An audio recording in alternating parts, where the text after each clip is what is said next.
90% des développeurs n'arrivent pas à terminer leur projet de jeu vidéo, et ce pour plusieurs raisons. Cependant, dans cette vidéo que tu es en train de visionner, je vais t'en citer 3, et si jamais tu veux une partie 2, alors fais-le moi savoir dans l'espace commentaire, mon jeune dragon.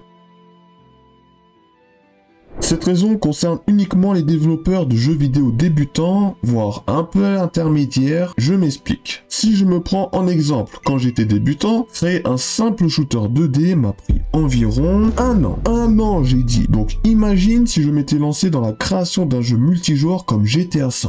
Alors là, je peux te garantir que je n'aurais jamais fini ce jeu. Et ce, pour une seule raison. C'est que de manière générale, on sous-estime la taille d'un projet. Car souvent, voire même tout le temps, créer un jeu vidéo prend 2 à 3 fois plus de temps que ce qu'on a prévu de faire à la base. Et oui. Et les facteurs qui font que le développement du jeu se ralentisse sont les bugs à corriger, réfléchir à comment faire fonctionner telle ou telle fonctionnalité, la gestion de la partie réseau si c'est un jeu multijoueur, créer les assets graphiques et sonores, gérer la difficulté du jeu, puis les imprévus de la vie, et je ne parle même pas du fait que tu dois gérer la mise en avant de ton jeu, surtout si tu fais ça tout seul. Et oui, ça en fait des choses, hein. C'est pourquoi, si jamais tu es débutant, voire même un peu intermédiaire, je te conseille vivement de soit faire des game jams, car en plus de pratiquer, cela te permettra de te familiariser sur toutes les étapes d'une création de jeux vidéo, donc faire face à toutes les contraintes que j'ai citées précédemment, mais en version réduite. Et oui, parce qu'en moyenne, une game jam, ça dure 48 heures, ou un jour, ou une heure pour les extrêmes, ou une semaine pour les plus soft. Et du coup, grâce au fait que tu participes à des game jams, cela va t'obliger à rentrer dans l'essentiel quand tu vas conceptualiser ton jeu vidéo. Et oui, pas de superflu, tu vas direct à l'essentiel, parce que sinon, dès que le compteur est à zéro, c'est fini. On lève les mains, comme on dit. D'ailleurs, je te conseille de t'inscrire sur itch.io, car c'est là-bas où tu trouveras le plus de game jams. Oh oui, tout au long de l'année, il y a des game jams sur ce site. Et deuxième conseil, si jamais tu veux te lancer directement dans un projet commercial, c'est de limiter tes attentes. Par exemple, si tu prévois de créer un jeu comme Fortnite,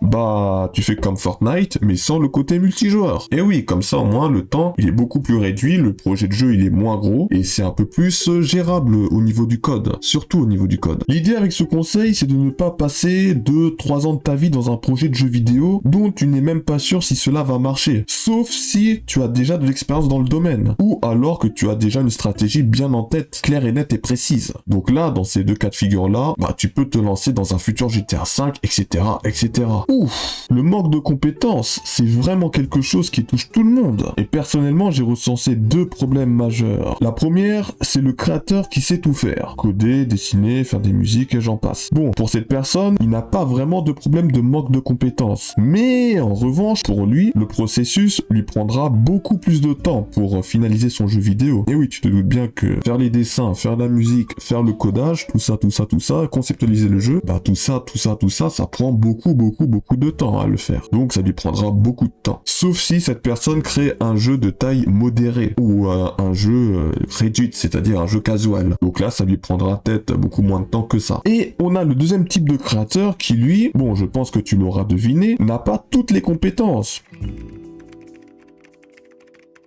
Par exemple, il sait que programmer, par exemple. Et donc pour lui, en fonction du jeu qu'il veut créer, ça risque d'être compliqué. Sauf si il a les moyens de recruter un graphiste, un game designer, mais ça coûte assez cher. Et oui, pour l'un de mes anciens jeux commerciaux que j'ai publié, je me souviens, j'avais payé assez cher de graphiste. Et oui, je me souviens, c'était 500-600 euros, je crois, ou un truc comme ça, je me rappelle plus. Mais c'était très cher. Et j'ai arrêté ça parce que mon budget n'allait pas suivre, hein. J'avais pas assez de budget pour faire ça à tous mes jeux vidéo. Du coup, j'ai dû switcher à d'autres solutions, dont je vais te dire dans tout à l'heure. Du coup, mes conseils pour pallier à ce problème, c'est d'aller visiter plusieurs boutiques d'assets graphiques et sonores. T'en as des gratuits et t'en as des payants. Moi, perso, je te conseille d'acheter des payants, car niveau qualité, tu seras servi. Et comme il y a beaucoup moins de créateurs qui utilisent des versions payantes, en termes de graphes, tout ça, et bah, cet asset-là sera beaucoup moins utilisé, donc il sera beaucoup plus unique aux yeux des joueurs. Et oui, Donc pour ces deux raisons-là, je te conseille d'acheter des assets graphiques payants. Pour tout ce qui est assets sonores, tout ce qui est son et musique, t'as pas forcément besoin d'acheter parce que sur OpenGameArt,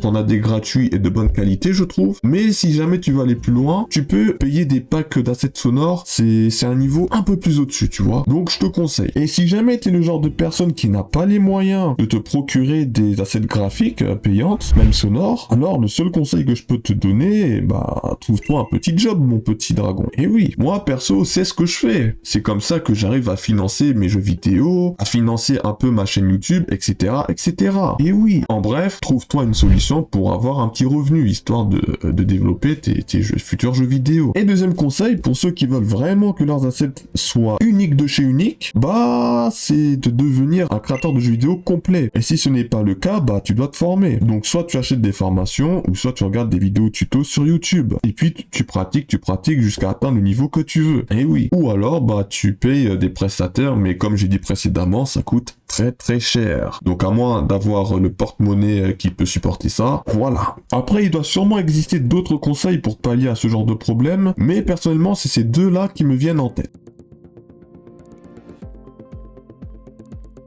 Développer son jeu sans planifier, c'est la pire erreur qu'un développeur puisse faire. Pourquoi? Car quand tu ne planifies pas les étapes du développement de ton jeu vidéo, alors tu pars en couille, tu pars dans tous les sens. Ce qui fait que sur le moyen long terme, tu vas perdre beaucoup de temps. Et si jamais tu sens que tu es en train de stagner et que tu ne sais plus trop où mettre la tête pendant un long moment, alors petit à petit, bah ta motivation va perdre un petit feu. Ce qui fait qu'au final, ton jeu ne verra plus jamais le jour. Et oui, en bref, ne pas planifier, c'est le meilleur moyen de se tirer une balle dans le pied.